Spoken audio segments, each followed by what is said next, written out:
From the KPFK studios in Southern California, it's the Ralph Nader Radio Hour. Stand up, you've been sitting way too long. Welcome to the Ralph Nader Radio Hour. This is Steve Scrovan along with David Feldman and, of course, the man of the hour, Ralph Nader. We have a great show for you today. In the second half of the show, we're going to be talking to Phil Mattera from Good Jobs First, who's going to tell us about the new web tool they have just launched to track tax breaks and giveaways the government has granted corporations. But first, David, tell our listeners about our first guest. Bill Fletcher Jr. is a labor activist. He has worked for several labor unions, in addition to serving as a senior staff person in the National AFL-CIO. Mr. Fletcher is the former president of Trans-Africa Forum, a senior scholar with the Institute of Policy Studies, an editorial board member of blackcommentator.com, and is the author of several books, including They're Bankrupting Us and 20 Other Myths About Unions. Welcome, Bill Fletcher Jr. Very glad to be on the program. Thank you for coming on the program, Bill. Bill Fletcher is known as a person who speaks his mind. Ever since I've known him, he has been very active in the labor movement and the civil rights movement and the think tank movement. Mm-hmm. And his books are really fascinating. And the one that really comes head on is the one that David was talking about. They're bankrupting us, in quotes. That's the charge made against unions. And the rest of the book title is 20 Other Myths About Unions.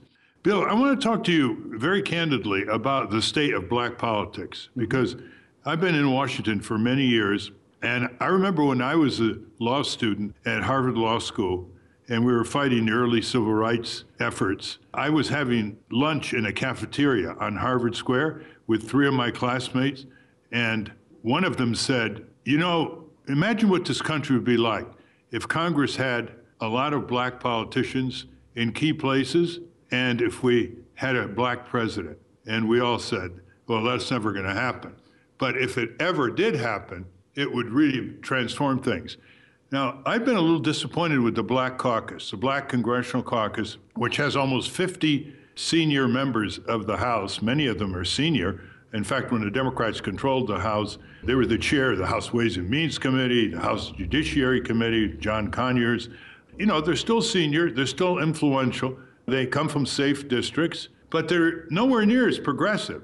I mean, they should be proposing stronger labor laws. They should be in front, having hearings about the exploitation of people in ghettos. The only hearing was held by Dennis Kucinich on that subject. And on foreign policy, it's really disappointing. They should be much more progressive on foreign policy, Middle East, Africa. Give me your take on this, Bill. What's the problem? I mean, now that the dream has been realized to the extent of almost 50 members of the House of Representatives, what's happened? I think what we're seeing is a Congressional Black Caucus in the absence of a vibrant black movement. And so what's happened, it's important, particularly for listeners that didn't grow up in the 70s and 80s, when you had a very almost audacious Congressional Black Caucus. What's important to think about at that moment is that that Black Caucus of that time grew out of a movement. And many of those elected either came directly out of the freedom movement or were somehow closely aligned. They had an activist background. And that wasn't just true for the Congressional Black Caucus, but many other black elected officials. Coleman Young, for example, the late mayor of Detroit, and others. What we've started to see over the years is that the shift to the right, which I think is absolutely indisputable, is related to a sort of a decline of the movement combined with this deep desire to mainstream. That is, for the politicians to become accepted within the mainstream political world. And it's interesting, I'll use a controversial example. That's not the CBC, but it makes the point. When Jesse Jackson in 1989 decided to alter the National Rainbow Coalition in a very fundamental way, to move it away from being a mass organization, to move it away from this real inside-outside approach. Part of what appears to have been going on was that he was led to believe that he would be more effective within the Democratic Party if he didn't have the riffraff of the Rainbow Coalition, that he needed to be able to control the Rainbow Coalition to a great extent. And that resulted, in effect, the collapse of the Rainbow. I think many of the, and not, certainly not all, but many of the members of the CBC, that's the Congressional Black Caucus, they really do believe, Ralph, that they need to play as insiders. And that means not shaking the table. And so we see them moving more and more to the right. And it's the absence of a movement, but it's also part of what's happening in the U.S. as a whole. How much of this is due to three factors, Bill? One, safe districts, which lead to non-competitive primaries. The second, money, campaign money. If you go to the Congressional Black Caucus convention at the Washington Hilton every September, I mean, it's loaded with hospitality support by big corporations, Coca-Cola, and so on. And the third is that there isn't anybody in the Black Caucus that is really revolutionary in the good sense. That's right. John Lewis is terrific. I mean, on civil rights, he came out of the movement all right. He had his head bashed in on the bridge in Selma. John Conyers, he's stuck with all his principles, but there's a problem of lack of boldness there, especially when he was House Judiciary Committee. He had a lot of power, but he didn't use it. And he had a staff that kept saying, don't go too fast. They held him back. So we have the corporate influence, and we have the safe districts, and then we have, there's no internal turbulence in the Black Caucus itself. As you know, they have a staff, they're cohesive, they meet, and for heaven's sake, they've got all kinds of great opportunities to shake up the Congress. That's right. I think that those are very important. The money issue, there's absolutely no question that that has an impact on what people are willing to do. The cost of, as you know better than most, the cost of elections is prohibitive, and it therefore has a very conservatizing impact. People are afraid. The question is always, will we get the money that we need? So there's no question about that. The safe districts and the lack of turbulence are related, but it's related to a broader point, which is the assumption that becoming a member of Congress is or should be a career. And so the premium is placed on what will it take to get reelected as opposed to what will it take to actually get things done. What you find are these words, and I see this not just in Congress, but in many organizations, where people say, well, this is only my first term, so there's but so much I can do. When you say no turbulence, the lack of risk-taking. There's a basic lack of risk-taking because of a fear that if we go too far out, we will not get elected. Or you'll get a primary challenge. It may be a safe district for an African American, but it's the fear. It's like Cynthia McKinney got a primary challenge. That's right. And John Conyers is restrained because he was afraid of a primary challenge backed by big money. Keith Ellison, who is the co-chair of the Progressive Caucus. Right. I mean, imagine a union of the Progressive Caucus has about 70 members of the House, and the Black Caucus is overlap. But it could be a real engine for change. Absolutely. He tells me he's totally frustrated. You know, he doesn't want to scar his friends, you know, and criticize them by name. But even on the minimum wage, on just restoring the minimum wage, year after year, I mean, who should be in the forefront? We have 30 million Americans making less today than Americans made in 1968, adjusted for inflation. And who are those Americans, right? Poor blacks, poor Hispanics, and poor whites, Walmart workers. So even he is frustrated. He's terrific, by the way. But he is, and I agree with you. You know, one of the things, Ralph, that I've thought about for a long time, it goes back to this issue about getting into Congress as a career or other elected positions. A number of years ago, I had a discussion with a friend of mine who was in the California Assembly, and very progressive guy, comes out of the left. And I said to him, I was congratulating him, and I said, now, what steps are you going to take to build an organization? Now, his first response was to refer me to his campaign. I said, no, I'm not talking about your campaign. I'm talking about building a real organization in your district and in other districts that truly represents your politics. And he started hemming and hawing. He had no response. In his mind, the issue of organization was all about his campaign. Right? And I think that this also is what haunts many of these elected officials. When I think about Cynthia McKinney, there's no reason that she should have lost her primaries. I think in some sense that she over-exaggerated her strength, but the other part was the failure to build real grassroots organizations in these districts. And it's not something that you can wait till 6 months prior to the primary to construct. We have to be building organizations. And the elected leaders need to see themselves as representatives of those movements rather than the other way around. And so I think that contributes as well to this sort of malaise and this sometimes spinelessness. Other times it's, over caution. But there's one other thing that I would argue here. I often use this as a metaphor when I'm talking about the labor movement. In the HBO series Band of Brothers, about the 101st Airborne Division, in the second or third episode, these replacements are coming up to the front, and they run across a veteran of the invasion in Normandy. And the veteran says, "You're scared, aren't you?"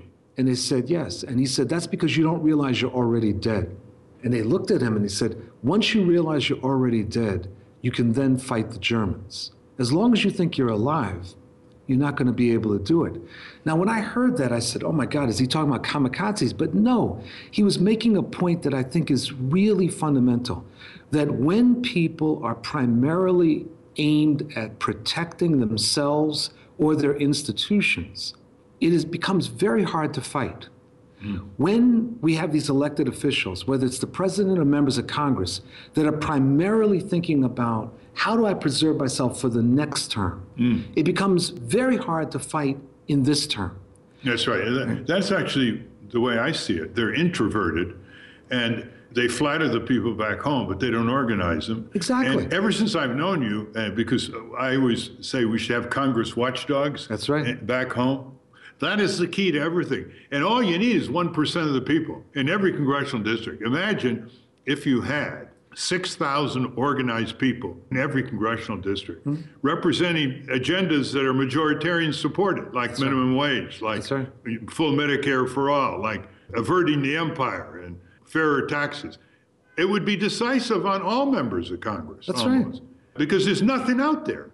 There's almost nothing out there. Ralph, you and I were on a show. You may remember when Obama was first elected. Yeah. Right?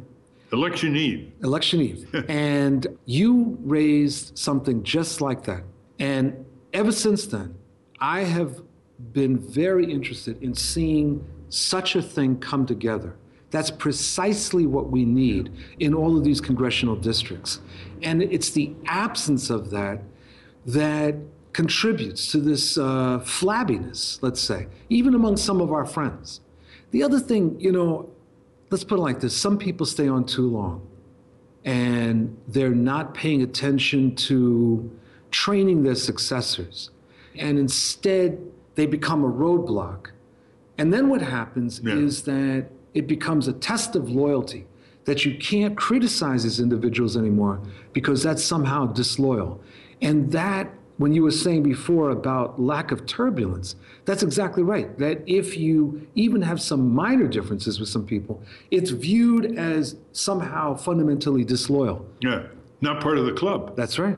We're talking with Bill Fletcher Jr., a longtime labor activist, civil rights advocate, and the author of a number of books. The most recent one, I guess, you co-authored with Peter Agard, called The Indispensable Ally: Black Workers in the Formation of the Congress of Industrial Organizations, known as the CIO, between 1934 and 1941. You've also written with Dr. Fernando Gabassin, Solidarity Divided, the Crisis in Organized Labor and a New Path Towards Social Justice. So let's talk about organized labor, Black unionists, the AFL-CIO, which I think is sort of moribund, in that big building on 16th Street, not far from the Chamber of Commerce. I remember we were picketing on the corner. Well, it wasn't really picketing, but when Barack Obama announced ahead of time, weeks ahead of time, which is not smart from a security point of view, that he was going to walk across Lafayette Park and meet with the Chamber of Commerce.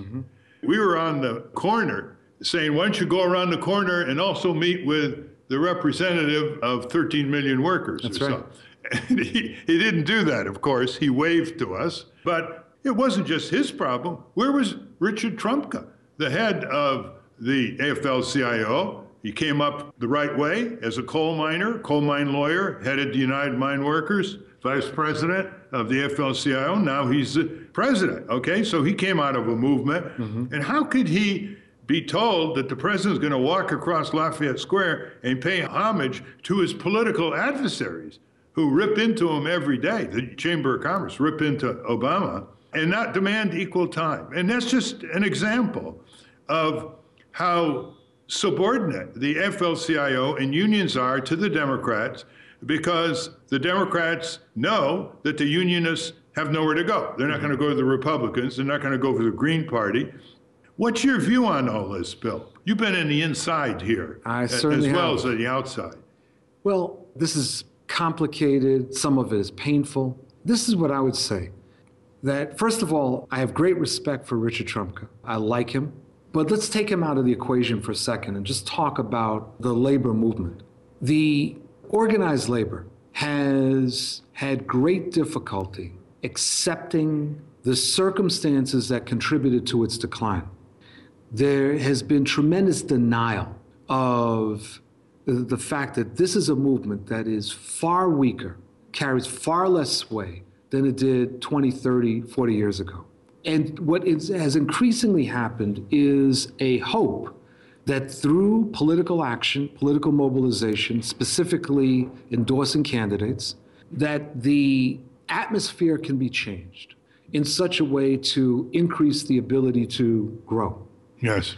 There has historically been very little introspection within the movement to figure out what is the source within the union movement of its own weaknesses, because we all know about the external attacks. Yeah. We all know about that. That's not. Well, no, there's shrinking membership. Right. Global trade is replacing automation. I mean, they are in hard times. That's but right. That's when you really fight, That's right. That's exactly right. But let's go back to the metaphor from the HBO series. If you think you're still alive, it's very hard to fight.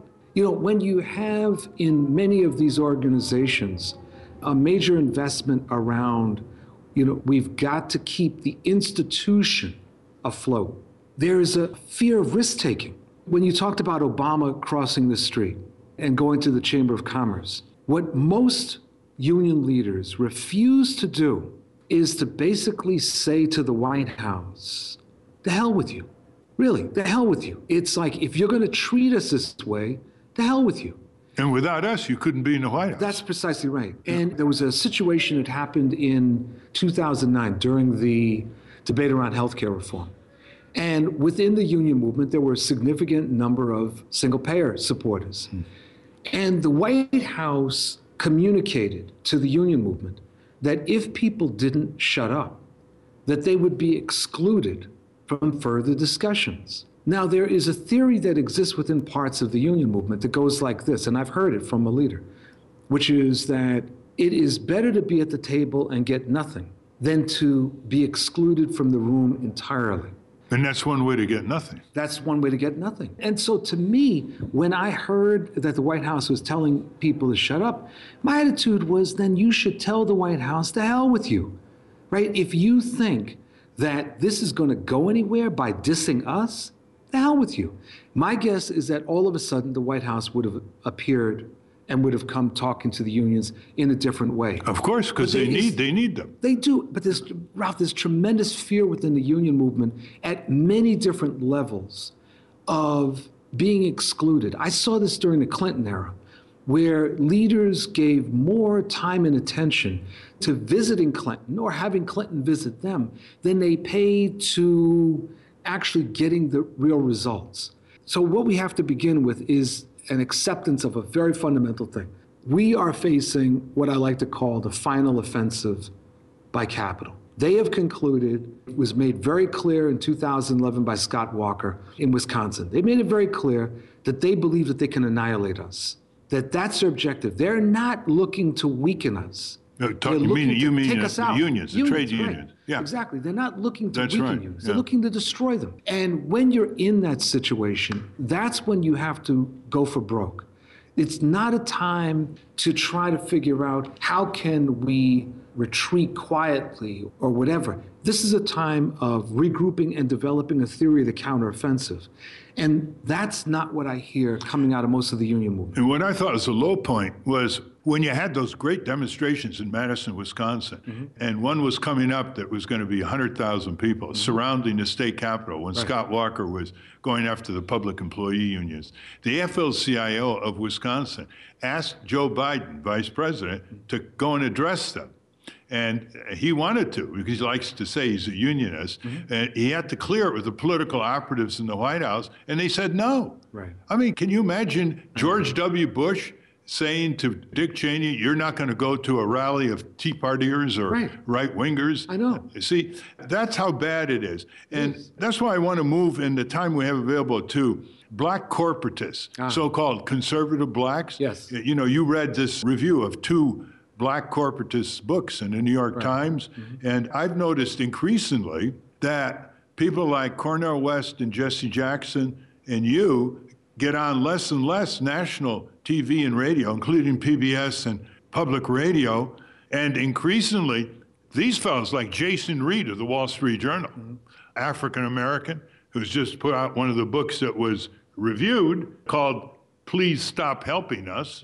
He's doing all right, so I guess he can say that. And people like Thomas Sowell and others, they get into the Wall Street Journal, they get on Fox News, but they also get on the other media. That's right. So this is amazing. They represent probably 10 to 15% of African Americans. Probably less. Or even less. And liberal progressive African Americans are being frozen out. That's right. Your comments on all this. Well, I'm really glad that you raised this. So first of all, historically, there have always been characters like this, going back to the 1800s. And I'm not talking about Booker T. Washington. I'm talking about people to the right of Booker T. Washington that essentially have sold their souls. But what I think we're seeing here is, in part, the following, that a number of these individuals have received major backing from right-wing think tanks that promote them, that through right-wing echo chambers are able to push forward their message. Like the Hoover Institution, Precisely. American Enterprise That's right. Institute, Precisely. Heritage Foundation, That's right. Manhattan Institute. Precisely. And they push out the message around the country so that within right-wing media circles, you start hearing more and more these particular names. And it starts to look like these individuals are significant when they actually are not. They don't really account for much. People like when you mentioned Cornel West or Tavis Smiley, well, Tavis has radio and TV show, we'll include them for a second. There are not the kind of think tanks and echo chambers. So much has to, for them, relies on what they are able to do. I mean, I'm not in the category of a Cornel West, but just in terms of getting access to speaking, unless you're considered a celebrity, it is very, very difficult. But the right wing has a way of turning these characters into celebrities. That's right. I mean, exactly. So they create celebrities. That's exactly what they've done. And so these individuals who actually don't have much in the way of a base, all of a sudden get called upon, as you said, not simply by Fox News, but they'll end up on NBC or ABC or something. The challenge, I think, for us progressives is, among other things, we have to really create our own echo chambers. And it's not enough to have an op-ed here by Ralph Nader and then nothing else over here that's carrying the same message, or an op-ed here by Bill Fletcher that's just in isolation. What the right understands, and for some reason we don't seem to get, is that the importance of message, and that the message needs to be advanced by a variety of different messengers.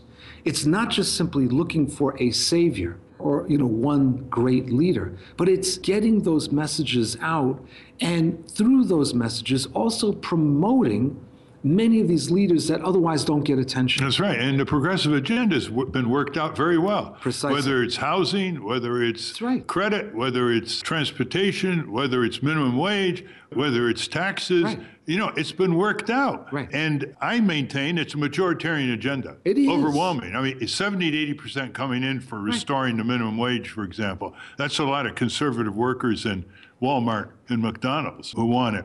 Let me ask you this. Is the black media with it still? Amsterdam News, Tom Joyner's show. How do you characterize the really black complicated. media? It's a real complicated question, in part because of finance and also because of the transition in the media.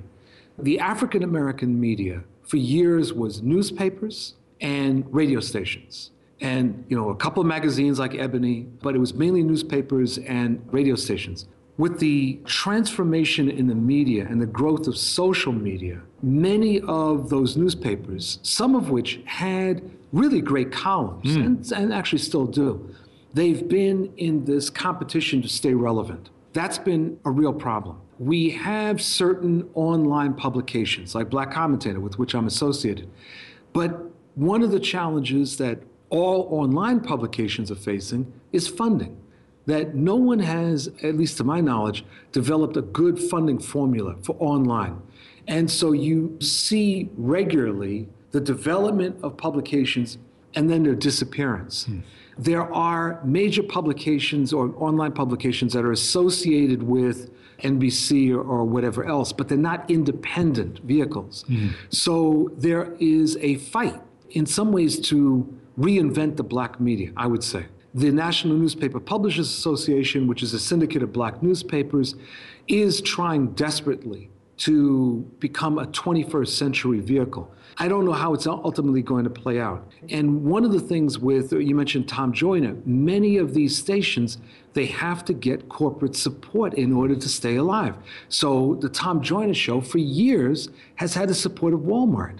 That means, as you know and I know, that the Joyner Show is not going to welcome someone like me to come there and talk about why workers in Walmart need to organize. Have you been on the Tom Joyner Show? No. Amazing. I've tried. Yeah. One of the leading black radio syndicates, and you can't get on.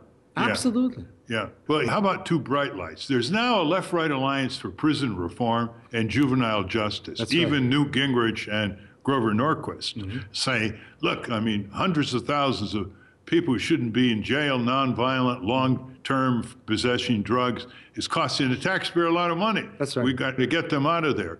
And of course, the progressive have other reasons for prison reform. So that's optimistic. How about the young leadership that seems to be coming out of the Ferguson imbroglio, and not just Ferguson, but coming out of the radiation, coming out of the Ferguson tragedy, which now is erupting in cases all over the country. I'm told that a lot of these young activists are really quite impressive. Oh, absolutely. So I'm actually optimistic, Ralph, and I'm actually even optimistic about the labor movement, to tell you the truth.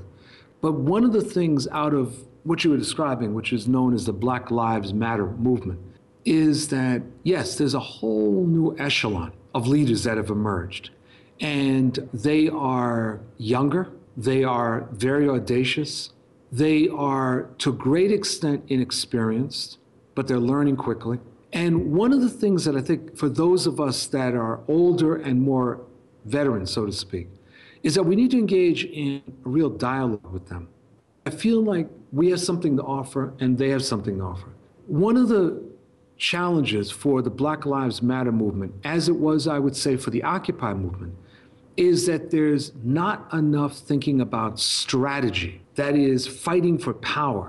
There is protest, the importance of protest, but it doesn't translate into what's the protracted view of fighting to actually gain power. Yeah, they're not political enough. That's right. They know the new Jim Crow. That's right. They experience the new Jim Crow. Exactly. But they sort of turn off politics. That's right. And I keep telling the Occupy people, you want A, B, C, D. You can get A maybe by your own motivation, start co-ops and so on. But you're not going to get B, C, D, E, F unless you confront Congress, the state legislature. Right. That's it. Well, I had this discussion. They had this great moment in time when they were in the eye of the mass media, too. That was a huge asset that wasn't used. Absolutely. I had this discussion with a friend yesterday, And I said, sometimes there are people that confuse ideology and politics. And they think ideology is politics. And it's not. That when you're really talking about politics, you're talking about obviously setting objectives, but you're also talking about building a broad front that can win. Your objective is to win. Your objective is not making a statement. Making a statement is part of the fight to win. But you know, and I know, it's fighting to win. Unfortunately, I think we saw this in Occupy. To some extent, I think we saw it years ago in the anti-globalization work, that the orientation was on making a statement. We will make a statement. That's right. Right? As opposed to, no, we're going to kick some butt and win. Well, it's not just African Americans. No. White progressives, the same thing. Absolutely. We protest, we demand, but we don't move into the political arena. I think that part of this is that our movement has been very much infected and affected by postmodernism. And this idea that at best we resist, but that there's no possibility for some sort of overall narrative that actually brings these struggles together. To prevail. Right.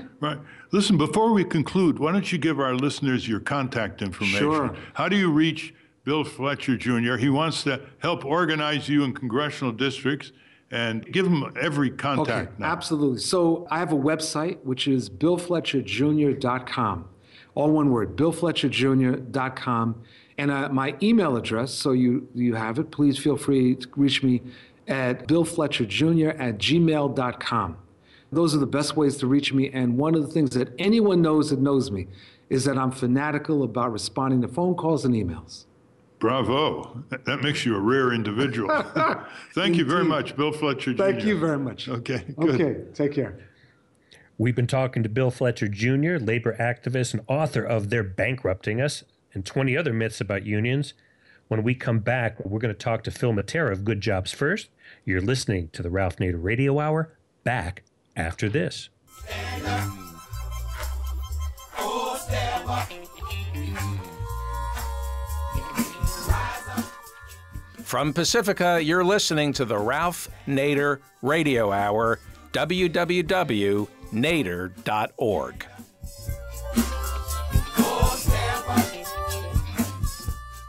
Welcome back to the Ralph Nader Radio Hour. This is Steve Scrovan along with David Feldman and Ralph, of course. If you've missed any of our episodes, feel free to subscribe for free on iTunes as a podcast. And I just want to say a few weeks ago, we had a gentleman on the show named Greg Leroy, who is the executive director of an organization called Good Jobs First. And we talked to Greg about how they provide resources and information to grassroots groups and public officials who are trying to get businesses to behave in a socially responsible manner. For instance, when a developer wants to build in a neighborhood or a sports franchise owner wants to clear the way for a new stadium. And these guys at Good Jobs First tell you how much the government is subsidizing the private developers and whether the promises of economic growth are real or just propaganda. So today, we welcome Greg Leroy's colleague, the research director at Good Jobs First, Phil Mattera, who's going to give us an update on a specific project they're working on. Welcome to the show, Phil. Thanks. Glad to be here. Phil, welcome from my standpoint as well. I look forward eagerly to this report, which was released this week, and it is the first comprehensive compilation of company-specific federal subsidy information. In other words, this is like a Forbes 400 corporate welfare ranking. The mere task of pulling all this together from dozens of corporate giveaways, subsidies, handouts, bailout programs, tax preference programs is really monumental. I want to congratulate you and Good Jobs First. Good Jobs First, by the way, their website, you can get this report, it's goodjobsfirst.org. Before you explain what's in this report, which represents a massive diversion of your tax dollars into the coffers of big business in a whole variety of clever ways that are fairly complex until they're explained clearly as giveaways and bailouts. The table of contents of this report, which is on goodjobsfirst.org. For example, did you know that corporate beneficiaries from foreign lands get your tax dollars, like big foreign banks? which you helped bailed out. Did you know that federal corporate contractors, they contract with the Pentagon, they contract with the Department of Agriculture. Did you know they're double dipping? Did you know that these huge corporations are getting loan guarantees to make a profit? In other words, if they invest in nuclear power plants that are uneconomic and Wall Street won't extend loans, well, Uncle Sam guarantees the Wall Street loans. And if they go belly up, there's more bailout assistance coming. So I've often said that half of Washington, D.C. is accounts receivable, pouring out all kinds of inflated contracts, grants, giveaways, handouts, bailouts, and the public knows this now. Corporate welfare is well known. Crony capitalism, which is what the right wing calls corporate welfare, is well known. I thought it was one of the major left-right emerging alliances to dismantle this corporate state in my book, Unstoppable. So with that introduction, and here's what I hope you do, Phil, not only inform the listener, get them angry. Because unless they got fire in their belly, it doesn't matter how much they know about this, they'll just be resigned and give up. But folks, if we can get rid of this corporate welfare state, or even reduce it, you're gonna see a lot of money freed up to repair your schools, your public transit, your sewage and drinking water systems, your highways, your bridges, good jobs that cannot be exported to China in every community of the country. Take it from there, Phil Mattera. Well, thanks, Ralph. Well, since its creation in the late 1990s, Good Jobs First was focusing on state and local subsidies. And this is what Greg Leroy spoke about in his appearance here previously. Like subsidies to stadiums. Taxpayer-built stadiums. That's one part of it, and but many there's a lot more. Yeah. It's money basically it's money to bribe companies to invest one place rather than another. Yes. And, so you get, like the big auto companies, and especially the foreign automakers, get paid hundreds of millions of dollars to locate their plant in South Carolina or Tennessee, as opposed to another state. And the companies, take advantage of the desperation of state and local governments, and they play them off against one another, and they basically, extort these big packages out of them. One of the issues that Good Jobs First has always been concerned about was transparency, because before you can do anything about these giveaways, you need to know who's getting the money and where. And little by little, state and local governments have been putting more information online, but it's been hard to find. So in 2010, we introduced the first version of our subsidy tracker database, where we went out and collected all this information from far-flung sources, put it together in one place so that people could search across programs and across states. Last year, we enhanced the database by putting in parent-subsidiary matching. By name. Right. Yeah. I mean, we had the names of the recipients before, but they were usually the names of the subsidiaries or the units or the divisions of larger companies. But you really want to see what the parent company is getting in total, not the bits and pieces. So we started matching up parents and subsidiaries. The next step we felt was to go up to the federal level, because obviously there's a lot of this stuff going on from federal agencies as well. I mean, you, Ralph, have been working on this for more than 20 years. Trying to get the rich off welfare. Exactly. And, I've followed your work with great interest, but I always felt that there was something missing from the debate over this, which was detailed information on how much individual companies were receiving. In dollars. Yeah. So we decided at Good Jobs First to expand our subsidy tracker database to the federal level. And what's interesting is that this information is available. But again, as at the state and local level, it's spread out among a lot of different sources. So what we wanted to do was to bring it all together in one place, to match up the parents and the subsidiaries so people could get the big picture about this and then look at who the biggest companies are. And that's what this report that we call Uncle Sam's Favorite Corporations summarizes. Can you give some leading corporate recipients by name and the kinds of corporate welfare they're getting? Yeah, we divided the data into two main parts. On the one side, we look at grants and what we call allocated tax credits. Now, the thing we have to admit is that there's a lot of corporate welfare that we couldn't put in our database because you can't link it to a particular company. A lot of the provisions in the federal tax code are such that any company that qualifies could take advantage of it, and there's no reporting on which companies do. But there are a limited number of tax credits that are actually awarded to specific companies. So we collected those, and then we collected also federal grants that are given out to companies. And those we kind of consider the cash subsidies. So we put all those together. Then at the same time, we looked at all the loans, loan guarantees, and bailout money that's gone to companies.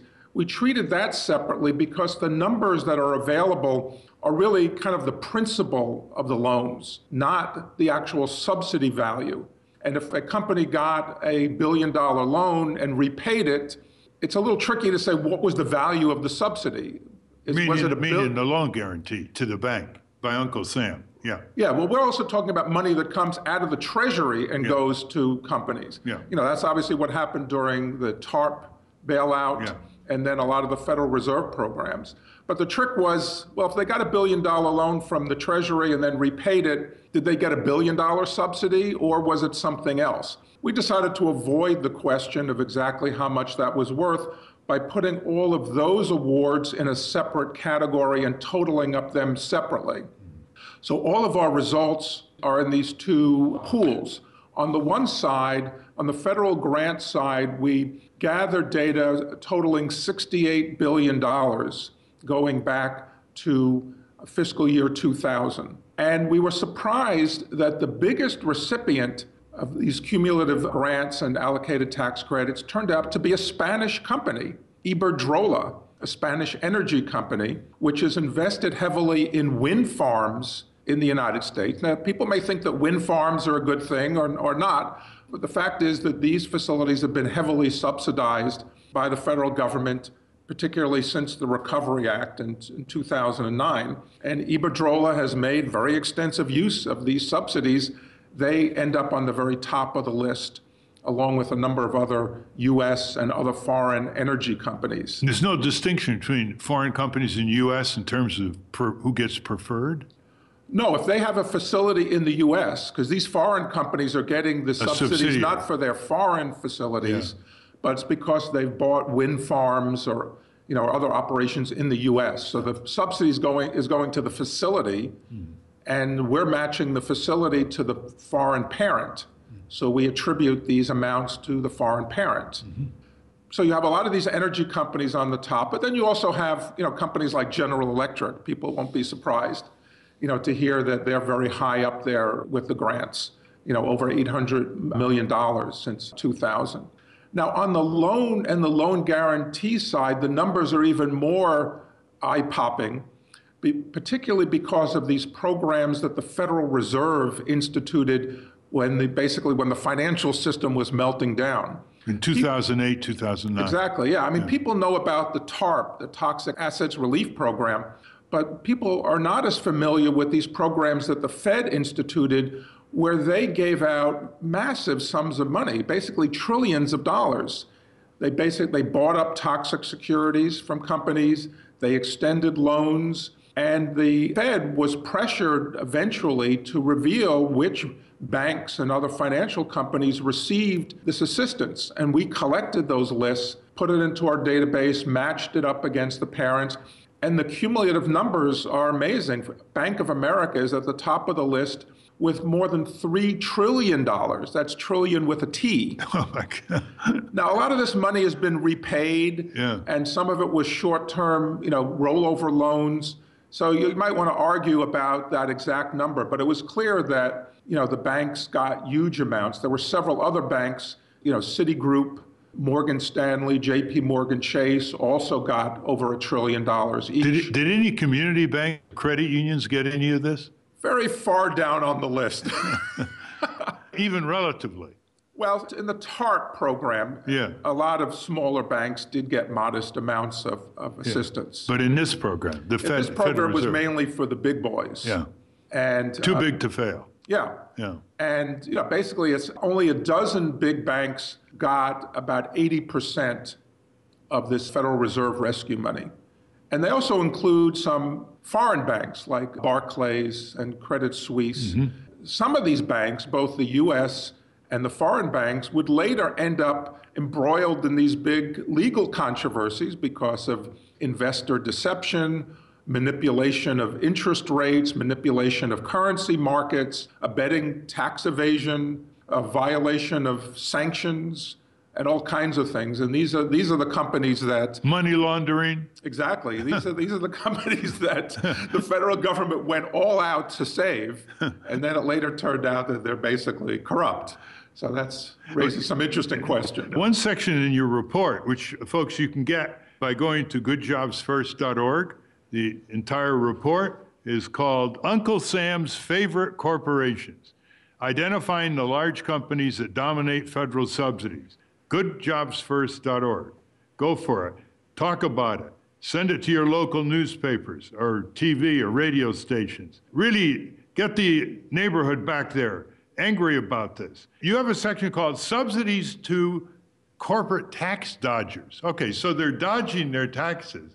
And what kind of subsidies they get as a reward? Well, there are basically two kinds of tax dodgers that are getting subsidies. One are companies like GE, which last year paid an effective tax rate of less than 1%.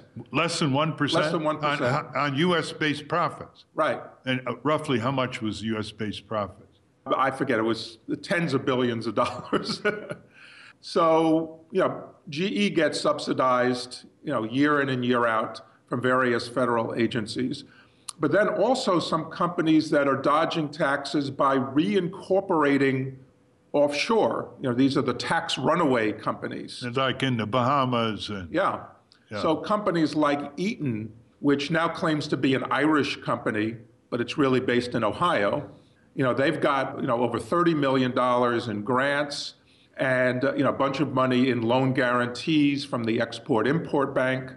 A company, like McDermott International, a big oil field services company, claims to be Panamanian, but is really based in Texas. They've gotten big subsidies from the Export-Import Bank and other agencies. And, there are several others in that category. So this is, the question is, why on earth are subsidies being given particularly to these companies? So what you're saying is O-line U.S. corporations like the Eaton Corporation, which manufactured airbags years ago, out of Cleveland, Ohio, a real mainstay of Cleveland, Ohio's industry, they decide for tax purposes to reject their U.S. charter and charter themselves in Ireland. And then they get all these rewards you're talking about? Apparently, yes. The first and last time there was a congressional hearing on corporate welfare was under John Kasich, who's now governor of Ohio, and he was chairman of the House Budget Committee. This was over a decade ago. Do you think that this report is going to stimulate any congressional hearings? Because I'm told by authentic conservatives, they don't like this kind of crony capitalism, this kind of corporate welfare. Are you going to get any hearings? They've been among the most ardent critics of some of these programs, particularly the Export-Import Bank, which they want to do away with. Are you going to get hearings, you think? Well, I don't know if we could get hearings. Maybe you could get hearings. Well, we're going to try, but you sending this to members of Congress, this report? We will, yes. That's very important. And it's important because it's a left-right alliance around the country. Ron Paul doesn't like this. Barney Frank doesn't like a lot of this, although not as much as Ron Paul. Yeah. But there is, in the Congress, I think, a healthy plurality, if not a majority, that if you ask them in private, do you want to get rid of these? They'd all say yes. In public, they're worried about their campaign contributors. However, the middle ground is, why don't you have at least a public hearing in the Senate and in the House and let the people know more about it, get the media educated. What last message would you have for our listeners before we conclude, Phil? Well, I want to get back to the issue you started to raise about the federal contractors also receiving subsidies. Yes. And why on earth are, for example, these military contractors who are getting billions and billions of dollars in contracts, why do they need subsidies on top of that? And in fact, when you look at the subsidies, and the contracts, it's often very unclear why one is in one category and one in the other. There are many things that they're getting grants for that they should be getting contracts for. Now, I'm not sure in the end whether contracts are more accountable than grants, But one way or another, these companies are kind of making out like bandits. You see, more and more, your federal government is being contracted out to these corporations. And I've had people in the Pentagon tell me they're in charge of acquisitions. They're saying, what's left for us to do? All we do is preside over outsourcing this contract to Boeing or General Dynamics or Raytheon or Grumman, and they do it all. Well, they do it all for a much higher price than it would be if it was in-house. I know Admiral Hyman Rickover once told me, and he's written about that years ago, he wanted a Navy yard, a U.S. Navy yard, to build ships as a yardstick compared to the private shipbuilding yards, which he thought were ripping the Navy off very, very extensively. Well, what would you like people to do out there? Well, first, go to our database, Subsidy Tracker, at goodjobsfirst.org. Play with it. Look at all the money that your favorite corporations are receiving. It might be a company in the town where you live. Talk to your local representatives about this. Or to your local manager. Yeah. You see on the golf course, you say, hey, how's it feel to be on welfare? Give them a little social stigma, right? Yeah, that's right. I asked about 100 corporations, why don't they have Taxpayer Appreciation Day on April 15th? They're freeloading on the backs of taxpayers. How about a thank you, huh? So they weren't amused. They were not amused by that proposal. I didn't get a single yes. But we ought to put social pressure locally on these company managers. When they go around, and they think it's only poor people or people in front of stores with cups asking for money. These guys are huge corporate welfare freeloaders. And they're the ones talking about free enterprise all the time. Right, yeah, what a farce. Well, this has been very good. Thank you very much. I've been speaking with Phil Mattera, who is a prime author as a staff member on Good Jobs First for this report, Uncle Sam's Favorite Corporations. Uncle Sam's quite a sucker. Yes, he is. Uncle Sam's Favorite Corporations. You can get this just out by going to goodjobsfirst.org. Thank you very much, Phil. Thank you. We're going to take a short break. You're listening to the Ralph Nader Radio Hour. We'll be back after this. Stand up. Oh, step up. Rise up. From Pacifica, you're listening to the Ralph Nader Radio Hour, www.nader.org.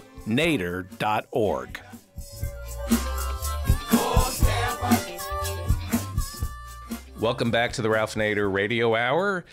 If you'd like to receive Ralph Nader's weekly column in your inbox, go to nader.org and subscribe to Ralph's weekly column. And you can also subscribe to the show for free as a podcast on iTunes. Please friend Ralph Nader on Facebook and ask him questions. And some of your questions will be read on the air, like this one from Cindy Haviland. She writes, Ralph, I would like to know why our government does not use risk management when they come up with policies. For example, the pros and cons, both perceived and non-perceived, for each idea.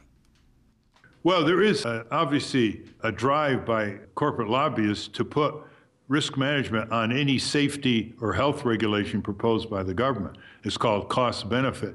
And of course, they inflate the costs and don't talk about the benefits. So it's a way of weakening regulation or blocking proposed auto safety, food safety, drug safety, meaning pharmaceutical safety, rules from going into effect. But to try to expand that across the board, I'm afraid is something that will be seized by the corporate lobbyists swarming over Washington as a way to freeze any kind of government action in the direction of servicing or protecting the people of this country.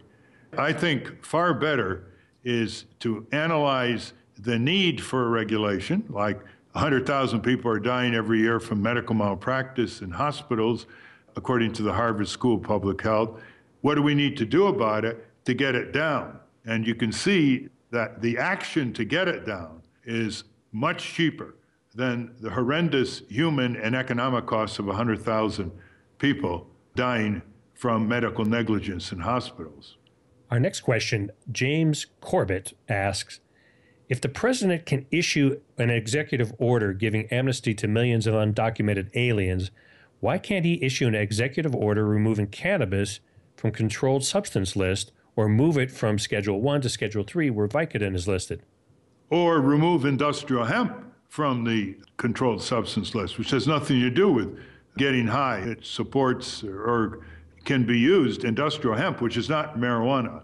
Industrial hemp can produce paper, can produce lubricants, food, can be parts of automobiles, all kinds of uses over the centuries from this long fiber that was first domesticated for use in ancient China. The answer to James Corbett's question is he can issue an executive order removing cannabis if it was put on the controlled substance list by executive power. If it was put on the controlled substance list by legislation, then he would have to go to Congress. Since industrial hemp was put on the controlled substance list by executive power, the president can remove it by executive order. There's a bill in Congress supported by, for example, Senator Rand Paul, who persuaded the leader in the Senate, Senator Mitch McConnell, to legalize the growing of industrial hemp. And as James Corbett knows, there's a lot of legalization efforts in various states, starting with Washington State and Colorado, to allow the sale of marijuana. Well, thank you for those Facebook questions. And remember, if you have a question for Ralph, go to his Facebook page, ask a question. And if it's a good question, pithy, to the point, and not a statement, we'll try to have Ralph answered on the air for you. There's also a time factor, but there's a lot of great questions. We just don't have time for all of them. Exactly. Well, we've come to the end of another Ralph Nader Radio Hour because we don't have time for everything we need to say either, too.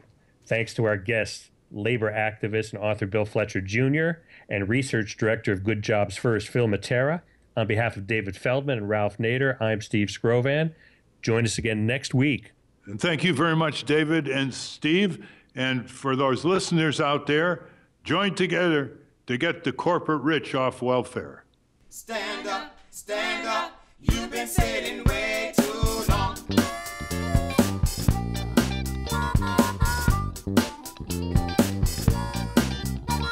Thieves in the temple, too much money changing hands. It's really very simple, just make a list of demands. We demand freedom, we demand equality, we demand justice. It ain't gonna happen until folks like you and me just stand up. Well, you've been sitting